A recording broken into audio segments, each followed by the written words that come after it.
Kuki na khoi nami to lao na pangdoge ang ko kuidrobani na khoi chu. Indo-Myanmar International Border Lansinduna Manipur Changlapati Faduna Sajiwa Central Jail the Layraba Myanmar Macha Kunchagan Nipan Masi Ayok Pung Maparom Tabada Myanmar Authority Sinakre Paw Wasina Hai Angang Tarok Nupi Taraga Matoi Amadi Nupa Kun Matoi Pundam Yoy Kunchagan Nipan How Kiba Nomizing Numita More the Labor Manga Suba Assam Rifles K Key Location the Purakuna Tamke Tungda Myanmar Authority ka Paw Fauna Ragangasi Ayok Pung Maparom Tabada Yoy Sing Adusina Kibane Makoi Shinaba Aduda Moregi SDO is as we said More Immigration Office, More Police, Manga Suba Assam Rifles ke personnel sing susur yake. Manipur amasong Myanmar ani ke marakta jail liban lockdown tulang mathakta saba. Indo-Myanmar Friendship Bridge lantok tuna Myanmar ki immigration staff sing da miyoi sing ado sinaram ki haina paw sina makatari.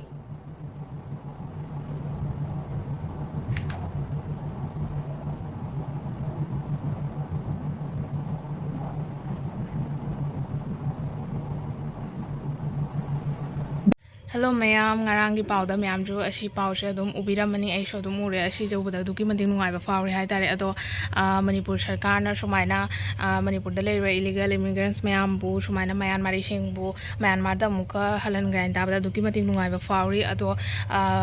hai ashi matanga haijening mite ama oina huji huji kuki hai ba jati shi ga sho illegal immigrants mayam lei adu sing lo yam thuna verify tawraga makoi makoi gi lakfam duga amuka halan bi khrai mite ama oina request tawjari yam thuna torkani haina shu thajaba thammi ado kuki na khoi ju video se ure dana yam thuna pa yam jomba hawra hayang kona poda mungsi thawni ko haibide haini